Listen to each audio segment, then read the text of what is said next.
That day, my 15-year-old daughter walked home from the community pool sobbing, clutching her towel like it was the only shield she had left because the HOA president had just humiliated her in front of the entire neighborhood. She didn't just scold her, she forced her to leave like a criminal over a swimsuit I had personally bought for her. And when I saw the tears rolling down my child's face, I knew this wasn't just a petty HOA issue anymore. This was a war. I'm Sophia Martinez, a single mom living in Willowbrook Heights, the kind of place where the lawns look like they're auditioning for a magazine cover and every driveway has to look picture perfect. People move here thinking they're buying peace and order. What they don't realize is that behind those perfectly trimmed hedges lurks a woman named Margaret Henderson, our HOA president who thrives on control like oxygen. I'd heard the stories, fines over mailbox colors, warnings about flower pots being too personal. But I never thought she would come after my daughter. Emma had been looking forward to that day for weeks. She picked out a bright blue two-piece swimsuit, nothing revealing, nothing outrageous, just something fun and youthful. I stood next to her in the store, nodded proudly, told her she looked beautiful. That morning she grabbed her towel, kissed me on the cheek, and practically skipped down the block to the pool with her friends waiting. I had no idea that within an hour she would come storming back through the front door, face streaked with tears, too humiliated to even explain at first. When she finally choked out the words, my blood ran cold. Margaret had stormed up to her in front of everyone, sneering, telling her that her swimsuit was completely inappropriate. Emma had tried to explain that I helped her pick it out, that it covered everything it needed to, but Margaret cut her off louder, harsher, drawing the attention of every parent, every kid, every set of eyes around that pool. My daughter, my sweet, respectful Emma, was cornered, accused, and then told to go home and change or be escorted out by security. At 15 years old, for a swimsuit, she left in tears. And when she stumbled through our door, shaking, asking me, "Mom, was I really dressed wrong? Did I embarrass you?" I swear that question nearly broke me. Because in that moment she wasn't just hurt. She was doubting herself, her worth, the way she existed in the world. And I didn't have an answer. I wrapped her in my arms, whispered that she had done nothing wrong, that Margaret had crossed a line so wide it wasn't even visible anymore. But after she calmed down, after she curled up with hot chocolate and tried to forget, I sat in the kitchen alone, staring at the wall, and for the first time in years, I felt powerless. I knew Margaret had authority here. She had a board behind her, rules at her disposal. And what was I? Just another resident with a daughter too young to defend herself. Part of me thought maybe I should let it go. Maybe it was safer not to stir things up. Maybe my daughter could just avoid the pool for the rest of summer, pretend it never happened. But another part of me, the part that remembered being singled out in my own youth for being different, for not fitting someone else's narrow definition of acceptable, that part of me burned. Still, I hesitated, until I picked up the phone. I called my brother Miguel.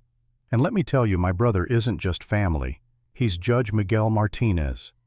When he answered, his voice was calm as always, but the second I told him what happened, his tone shifted. Steel. He told me to write everything down, every word Margaret had said, every witness, every friend who saw it. He said, "Sophia, she picked the wrong family.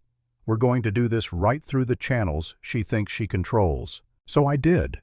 I gathered statements from Emma's friends Sarah and Maya, from other parents, even from an elderly neighbor named Mrs. Chin, who had been at the pool that day. And the more I collected, the clearer the picture became. Margaret wasn't just strict, she was selective. Teenagers from certain families were targeted while others walked free. Hispanic families fined for tiny infractions that weren't enforced anywhere else. A pattern of discrimination that stretched back years. Miguel pored over the HOA bylaws, and what he found made him smirk in that way only a judge can. The rules about pool attire. Vague. No definitions, no specifics. Absolutely nothing that gave the president unilateral power to shame a child in public. And Margaret. She had been making executive decisions without board approval, twisting authority into her own personal weapon. Miguel looked at me and said, "She's been overreaching for years, and it stops now." Weeks later, a special HOA board meeting was called. Margaret thought it was just the usual landscaping complaints, parking squabbles. She strutted into that community center like a queen addressing her subjects. I was there, Emma, at my side, Miguel in the back row, quiet and unreadable. The room was packed, families, parents, teenagers who had lived under Margaret's thumb. Margaret stood tall and began, "Everything I do is in the best interest of our community."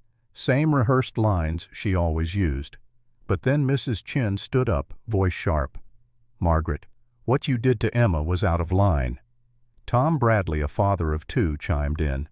"My daughters have worn bikinis to that pool 100 times, and you've never said a word." The room stirred, voices rising. Margaret tried to wave them off. "I enforce the rules as I see fit. If you don't like it, you're free to move." That's when Miguel rose, slowly, calmly. And when he spoke, his voice cut through the noise like a knife.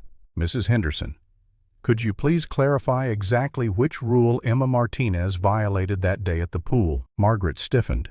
"The dress code states swimwear must be appropriate for a family environment." "Yes," Miguel nodded. "I've read that. It's vague. So tell me, how do you define appropriate?" "I use my judgment based on 15 years of community management." Miguel tilted his head, then pulled out his phone. "Interesting. Because I have photos from that same day. Would you like to see them?" He projected them onto the wall, clear as daylight. Teenagers in far skimpier swimsuits than Emma, lounging, swimming, laughing. All left alone. And there in the corner, Emma, in her modest blue two-piece, the most covered of them all. The crowd gasped. Margaret's face went crimson. Miguel pressed on. "So, Mrs. Henderson, why was Emma singled out when every other young woman in these photos was left unbothered?" Margaret stammered, I can't monitor every single person." "But you were there." Miguel cut in, his tone sharpening. "You saw these others, and yet you chose to confront only my 15-year-old niece. Why?" The murmurs grew louder, angrier. Miguel wasn't finished. He laid out testimony after testimony, parents recalling unfair fines, teenagers describing being targeted, patterns of harassment, all leading back to Margaret. He spoke of authority, abused rules, twisted. And then he dropped the weight of his title. "I am Judge Miguel Martinez," he said, his voice carrying like thunder. "And I am Emma's uncle."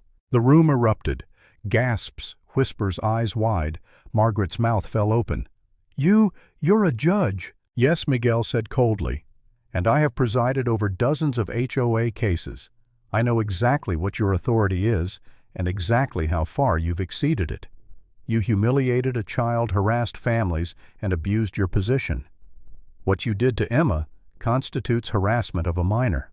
Your selective enforcement could be considered discriminatory under federal housing law. Your actions open you up to liability for every improper fine you've ever issued." By now Margaret was trembling. The queen of Willowbrook Heights reduced to a cornered bully with nowhere left to turn. And then Miguel gave her the choice. "You will resign immediately. You will issue a public apology to my niece and to every family you've wronged. You will reverse every improper fine, or I will take this to court personally and ensure your behavior becomes a matter of public record." The room was silent. Dozens of eyes bore down on Margaret. She tried to speak, faltered, looked for support, but found none, and in that silence she crumbled. 3 days later she appeared at my doorstep clutching a resignation letter and a written apology. She looked smaller, somehow drained, like all the authority she had clung to for years had evaporated. She turned to Emma, voice shaking. "You did nothing wrong. I did. I'm sorry." And in that moment, standing in the doorway with my daughter, I realized we had won. Not just for Emma, but for every family she had tried to crush under her thumb. Margaret Henderson's reign of intimidation was over, and the lesson: power without accountability always destroys itself.